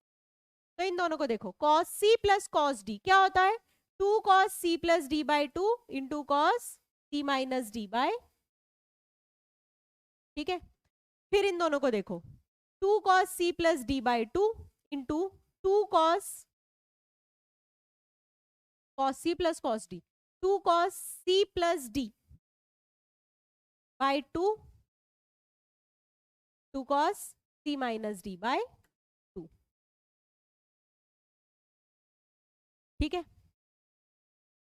अब इस cos थीटा को cos 0, क्योंकि cos 0 1 होता है, 10 को cos 0 से मल्टीप्लाई कर दिया, cos 0 1 होता है, तो इसमें से मैंने 10 कॉमन निकाला, तो cos 2 थीटा इंटू cos 0 क्या हो जाएगा, 2 cos 2 theta plus 0 by 2 into cos 2 theta minus by divided by cos 5 थीटा 5 cos 3 थीटा प्लस 10 cos, पूरी इक्वेशन में से मैं न्यूमरेटर में 2 cos थीटा कॉमन निकाल ले रही हूँ, तो मेरे पास बच रहा है cos 5 थीटा प्लस 5 cos 3 थीटा plus 10 cos theta upon cos 5 theta plus 5 cos 3 थीटा प्लस 10 cos थीटा। ये दोनों आपस में कैंसिल हो गए, 2 cos थीटा बचा, दैट इज आवर आंसर, ठीक है। यहाँ पे मैम आपने क्या किया, 10 इंटू 1 को 1 की जगह cos 0 लिख दिया, क्योंकि cos 0 की वैल्यू 1 होती है। आगे जाके तुम इसको ऐसे भी, वैसे तुमको चिंता करने की जरूरत नहीं है, तुम सीख जाओगे कि ma'am 1 plus cos 2 theta actually में 2 cos स्क्वायर थीटा होता है, वो अभी बस 1-2 पेज के बाद ही सीख जाओ, ठीक है। चलो इसमें फॉर्मूले लगाने, ट्रांसफॉर्मेशन, साइन 20 साइन 40 साइन 80, तो मैं क्या कर रही हूँ, 2 साइन 20 साइन 80 लिख रही हूँ, साइन 40 को थोड़ा अलग कर दिया, पर 2 का मल्टीप्लाई किया तो 2 का डिवाइड करना पड़ेगा, ठीक है। और 2 साइन है, साइन बी फॉर्मूला किसका होता है ma'am, cos of A minus B minus cos of A plus B का होता है, इसमें कॉज साइन 40 का मल्टीप्लाई हो, ठीक है। तो ये हो गया आपके पास साइन कॉस यानी 1/2 में साइन 40 का मल्टीप्लाई हो रहा है माइनस कॉज 100 इंटू साइन 40 का मल्टीप्लाई, इसमें फिर से 2 का मल्टीप्लाई 2 का डिवाइड करें, ताकि 2 कॉज है साइन बी का फिर से फॉर्मूला लगा दे। चलो देखते हैं, तो ये हो जाएगा 1/2 साइन 40 माइनस 1/2, चलो 2 कॉज है साइन बी का फॉर्मूला क्या होता है, sine of A plus B minus sine of A minus, यही होता है फॉर्मूला, ठीक है। तो अब देखो तुम्हारे पास क्या आ रहा है, तुम्हारे पास आ गया 1/2 इंटू 1/2 साइन 40 माइनस 1/2 का अंदर ब्रैकेट में मल्टीप्लाई करो 1/2 साइन 140 प्लस 1/2 साइन 60, साइन 60 होता है √3/2, ठीक है। बेटा ये दोनों कैंसिल हो गए, क्यों मैम, क्योंकि साइन 40 साइन साइन 140 सेम है, क्यों, क्योंकि supplementary angles of sign equal होते हैं, supplementary angles of cos additive inverse, तो तुम्हारे पास बचा √3/4 इंटू 1/2 यानी √3/8, हेंस प्रूव, हेंस प्रूव्ड। आई बात समझ में, ठीक है। चलो alpha is in first quadrant है ना, और अल्फा का वैल्यू है π/19, तो तुमको इसका वैल्यू निकालना है, कुछ नहीं, न्यूमरेटर में लगाओ sine C minus sine D, जो होता है 2 cos c plus D by 2 यानी 26 alpha by 2 into sine C minus D by 2 यानी 20 अल्फा बाई 2, डिनोमिनेटर में लगाओ sine C plus sine D यानी 2 sine C plus D by 2 यानी 20 alpha by 2 into sine C minus D by 2 यानी 12 alpha by 2, ये तुम्हारे पास 10 alpha और 10 alpha तो कैंसिल हो गया, 2 अल्फा आपस में कैंसिल हो गया, सॉरी यहाँ पे कॉस आना चाहिए, cos minus D alpha by C minus D by, ये लिखा हुआ है cos 13 alpha upon cos 6 alpha. अब अगेन देखो 13 अल्फा प्लस 6 अल्फा ये होगा 19 अल्फा, है ना। और अल्फा का वैल्यू है पाई बाय 19, यानी ये एक दूसरे के सप्लीमेंट्री एंगल्स है। और कॉस के सप्लीमेंट्री एंगल्स एक दूसरे के एडिटिव इनवर्स होते हैं, यानी एक का वैल्यू अगर एक्स है तो दूसरे का वैल्यू माइनस एक्स है, तो कैंसिल होके क्या बचेगा, माइनस। कैंसिल होके क्या बचेगा, आई बात समझ में, ठीक है। मल्टीपल्स एंड सब मल्टीपल्स हैं वेरी वेरी इंपॉर्टेंट, क्योंकि इसके ऊपर बेस्ड फॉर्मूले तुमको डिफरेंशिएशन में भी आने वाले हैं, इंटीग्रेशन में भी। साइन 2 अल्फा का फॉर्मूला कुछ नहीं, साइन ए प्लस बी में बी की जगह ए लिख दो, तो साइन ए प्लस ए साइन 2a हो जाएगा। साइन 2a का फॉर्मूला होता है 2 sine A cos A. Cos 2a के 3 फॉर्मूले होते हैं, कॉस स्क्वायर ए प्लस साइन स्क्वायर ए, 2 कॉस स्क्वायर ए माइनस 1, 1 माइनस 2 कॉस स्क्वायर। लेकिन ये यहाँ तक सीमित नहीं है ना, इसको हम लोग सब मल्टीपल भी कर सकते हैं, यानी बेसिकली ये एंगल को आधा करने का तरीका है। एंगल को आधा करने का तरीका क्या है, अगर मेरे पास लिखा हुआ है कॉस एक्स, मुझे इसको आधा करना है, तो मैं बोलूंगी मुझे मान लो सिर्फ कॉस में आधा करना है, तो कॉस में आधा करने का फॉर्मूला हो जाएगा 2 cos square X by 2 minus 1। मुझे इसको सिर्फ साइन में आधा करना है, तो तरीका हो जाएगा 2 sine square x 1 minus 2 sine x by. मुझे इसको 10 में आधा करना है, तो ये हो जाएगा 1 minus 10 square X by 2 upon 1 plus 10 square. Of course sign matter करता है, एक्स कौन से क्वाड्रेंट में है, एक्स बाई 2 कौन से क्वाड्रेंट में है, ये वाली चीज मैटर करती है, तो इसका ध्यान हमको रखना रहेगा। लेकिन ये फॉर्मूले जो है ये आप किसी भी एंगल के लिए यूज कर सकते हो, जरूरी नहीं है कि यहाँ पे एंगल 2 टाइम्स ही दिखना चाहिए। एंगल जो भी दिख रहा हो राइट हैंड साइड उसका हाफ एंगल होना चाहिए, राइट हैंड साइड उसका हाफ एंगल होना चाहिए। ये वाली चीज समझ में आती है अच्छे से, ठीक है। चलो tan 2a होता है 2 tan a upon 1 minus 10 square है। साइन 2a को 10 के फॉर्म में लिखते हैं 2 tan a upon 1 plus 10 square है। cos 2a को लिखते हैं 1 माइनस 10 स्क्वायर है अपॉन 1 प्लस 10 स्क्वायर, ठीक है। साइन 3 होता है 3 साइन a माइनस 4 साइन क्यूब है। cos 3a होता है 4 cos क्यूब है माइनस 3 cos a। और tan 3 होता है 3 tan a माइनस 10 क्यूब है upon 1 minus 3 tan square a। ये सारे फॉर्मूले मुझे बार बार लिखने की जरूरत तो नहीं है ना बेटा, टीबीआर टीबीआर टीबीआर टीबीआर ये रटे हुए होने चाहिए, प्रॉपर रटे हुए होने चाहिए। मेरे मतलब पिछले के पिछले पता नहीं कौन से ऑफलाइन बैच में बच्चों को मैंने बोला था याद करके आना, नहीं याद करके आए थे ना तो ऐसे बाल पकड़ के मैंने इतना मारा था, क्योंकि मुझे पता है कि 12th में अगर ये नहीं याद हुए ना तो आगे पढ़ाना मुश्किल हो जाता। तुम्हारा पढ़ना तो मुश्किल होता है, मेरा पढ़ाना मुश्किल हो जाता है, ठीक है।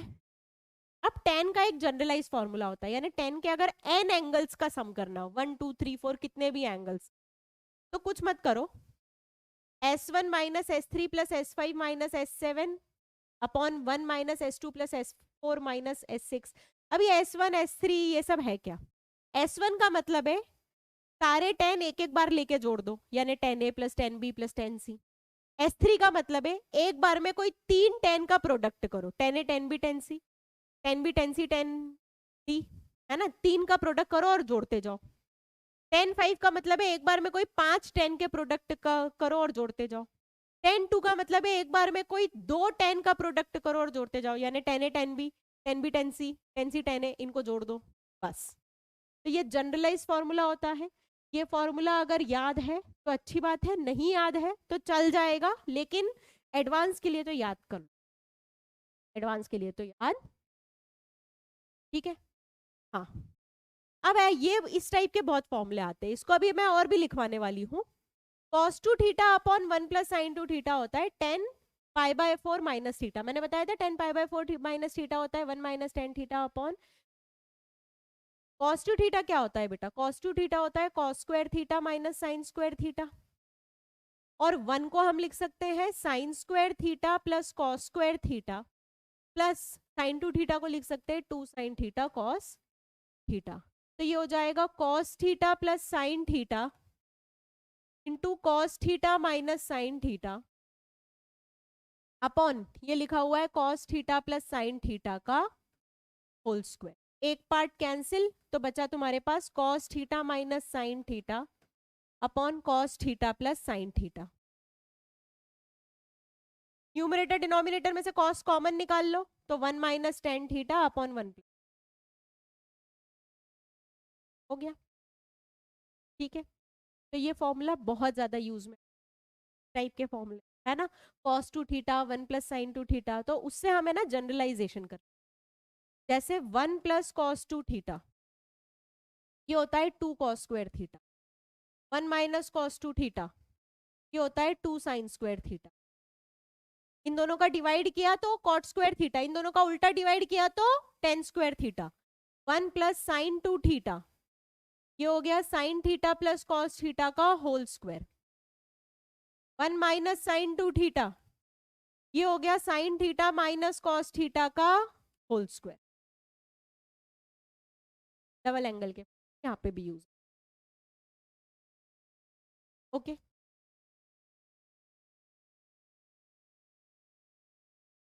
सेक थीटा लिखा, sec 8 theta minus 1 upon sec 4 theta minus 1 को प्रूव करना है कि cos tan 8 theta upon tan 2 theta के बराबर होता।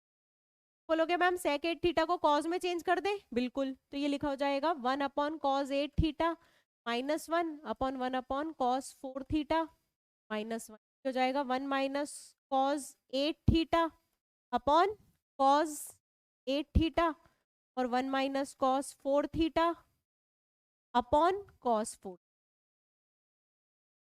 ठीक है, अब अभी अभी मैंने फॉर्मूला बताया था 1 माइनस कॉस 2 थीटा को क्या लिखते हैं 2 साइन स्क्वायर थीटा, है ना, इसको क्या लिखते हैं 2 साइन स्क्वायर थीटा।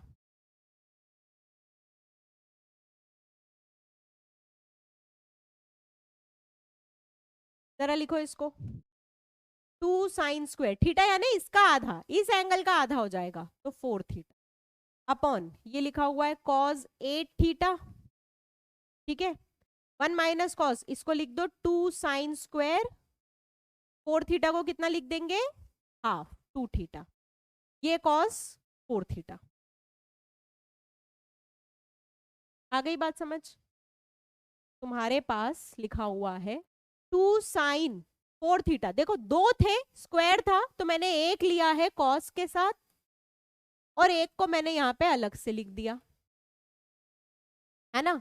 एक यहाँ पे कॉस 8 थीटा है और यहाँ पे 2 साइन स्क्वायर 2 थीटा है। ठीक, 2 sine theta cos theta sine 2 theta हो जाता है, यानी इसका डबल कितना हो जाएगा sine 8 theta upon cos 8 theta, और इस साइन 4 थीटा को मैं लिख रही हूं 2 sine 2 theta cos 2 theta upon ये हो जाएगा 2 साइन स्क्वायर 2 थीटा। तो एक 2 थीटा से एक 2 थीटा कैंसिल, 2 से 2 कैंसिल, तो ये लिखा हुआ है sine by cos tan 8 theta और डिनोमिनेटर में भी sine by cos tan 2 theta, तो ये लिखा हुआ है tan 8 theta upon tan 2 theta. Hence proof, hence proof. आई बात समझ? आ गई बात समझ? ठीक है, हाँ, कई बार ऐसे कॉस के अलग अलग प्रोडक्ट दिए जाते हैं, है ना, under root of 2 plus under root of 2, कुछ नहीं करना है, यहां से स्टार्ट करो, 2 कॉमन लिया, 1 प्लस कॉस 8 थीटा कितना हो जाता है 2 कॉस स्क्वायर 4 थीटा, उसको रूट से बाहर निकाला तो क्या हो जाएगा 2 कॉस 4 थीटा, उसमें 2 ऐड हो रहा है, फिर से 2 कॉमन निकाला, 1 प्लस कॉस 4 थीटा कितना हो जाएगा 2 कॉस स्क्वायर 2 थीटा, फिर से रूट लिया तो क्या हो जाएगा 2 कॉस 2 थीटा, उसमें फिर से एक 2 ऐड हो रहा है रूट के अंदर, फिर से 2 कॉमन लिया, 1 plus cos 2 theta, 1 plus cos 2 theta कितना होता है 2 कॉस स्क्वायर थीटा, है ना, रूट लिया तो तुम्हारे पास आ जाएगा 2 कॉस थीटा। ऑफ कोर्स इसमें थीटा का वैल्यू क्या है ये मैटर करता है, नेगेटिव है या पॉजिटिव है, नेगेटिव हुआ तो साइन में चेंज हो जाएगा, एक भी वैल्यू नेगेटिव हुआ तो साइन में चेंज हो जाएगा, है ना, लेकिन अभी हम पॉजिटिव मान के कर, तो ऐसे हम लोग कॉस के एंगल्स 1 प्लस कॉस थीटा को 2 कॉस स्क्वायर थीटा बाई 2 या 1 माइनस कॉस थीटा को 2 sign square theta by 2 frequently use करके लिखते रहते हैं। ऑलराइट, 18 डिग्री की वैल्यू निकालना, बेसिकली 18 डिग्री की वैल्यू हम इस तरीके से निकाल, देखो 2 थीटा प्लस 3 थीटा जो है वो 90 होता है, उसको 90 डिग्री मान लो, यानी थीटा अगर 18 डिग्री है तो 5 थीटा हो जाएगा 90 डिग्री, जो कि होता है 2 थीटा प्लस 3 थीटा। 3 थीटा हो जाएगा 90 माइनस 2 थीटा, दोनों जगह ले लो साइन, तो साइन 3 थीटा हो जाएगा, sine 90 minus 2 theta, sine 3 theta हो जाएगा कॉस 2 थीटा के। साइन 3 थीटा होता है 3 sine theta minus 4 sine cube theta, और कॉस 2 थीटा होता है 1 minus 2 sign square theta.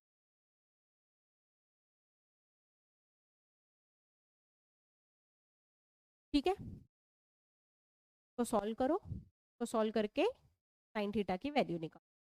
Sign 18 की वैल्यू आती है, साइन 18 की वैल्यू आती है,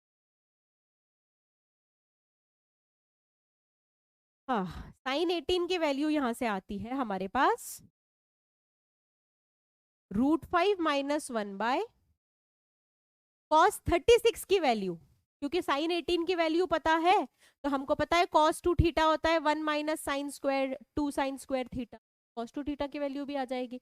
कॉस 36 की वैल्यू आती है यहां से हमारे पास √5 प्लस 1 बाय, इनफैक्ट इसी के मल्टीपल्स या सब मल्टीपल्स एंगल आते हैं, उसकी लिस्ट है आपके पास, अगर आपको याद करनी है तो ये पूरी लिस्ट याद कर, जिसमें ये वाला एंगल तो याद करना ही है।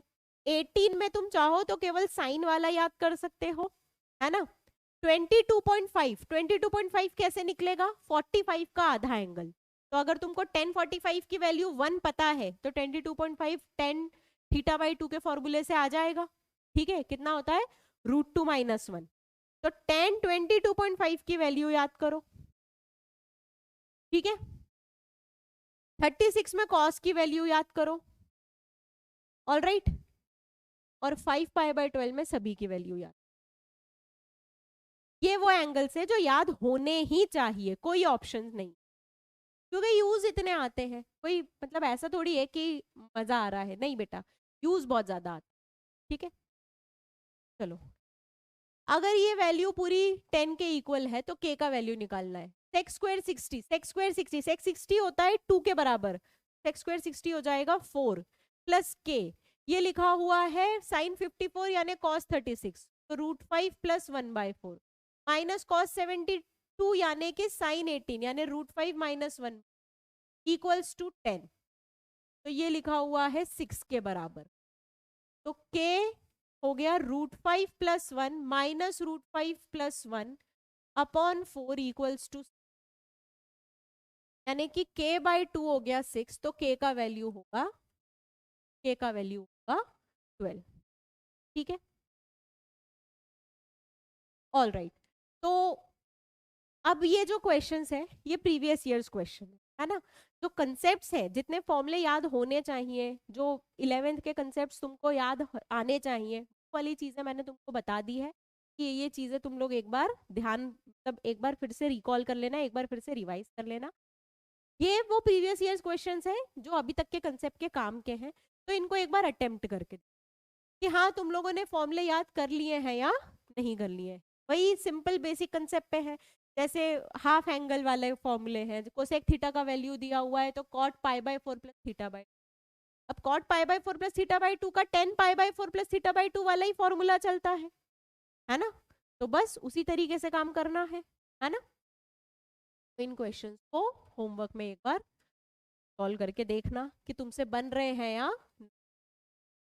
ओके बच्चा लोग, अगर तुमने इन क्वेश्चंस को होमवर्क में सक्सेस किया बहुत अच्छी बात है, नेक्स्ट क्लास में हम लोग कंटिन्यू करेंगे, नेक्स्ट क्लास में हम लोग यही चीजें मतलब बेसिक्स का रिवीजन ही कंटिन्यू करेंगे, कुछ दिन तक हम लोग बेसिक्स ही रिवाइज करने, तो एक बार बता देना कि मैम हमको ये वाली चीज नहीं आती है, कोई दिक्कत तो नहीं हो, ऐसे बहुत ज्यादा दिक्कत नहीं होती है, तो नहीं आता है वो मैं क्लास में पढ़ाते वक्त बता देती हूँ थोड़ा कोने में कि ये 11th में पढ़ा था, वो तुम चाहो तो 11th के नोट से टॉपिक एक बार पूरा देख सकते हो, अगर बहुत डिटेल में देखना हो छोटा बहुत फॉर्मूला तो मैं साइड में ही बता देती हूँ कि यार ये फॉर्मूला पढ़ा हुआ था, ये फॉर्मूला पढ़ा हुआ था।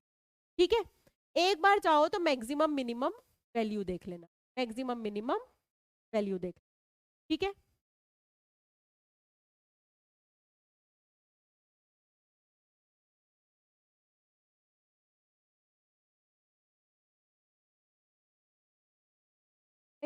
ये भी हाफ एंगल का क्वेश्चन है। इसमें वैसे अल्फा अगर 180 डिग्री हुआ तो नहीं दिया था, तो ये बोनस क्वेश्चन हो गया था, लेकिन इसको तुम अल्फा 180 डिग्री नहीं है ऐसा बोल के ही, ऐसा मान के ही सॉल्व करना है, यानी बोनस क्वेश्चन मान के नहीं सॉल्व करना है, तो प्रॉपरली सॉल्व करना। कॉस को 10 के फॉर्मूले में चेंज करके सॉल्व करना, कॉस को 10 के फॉर्मूले में चेंज करके चारों में से इक्वेशन बतानी है कौन सी सही है। मल्टीपल करेक्ट है, मल्टीपल करेक्ट है, तो प्रैक्टिस हो जाएगी तुमको एंगल्स निकालने की।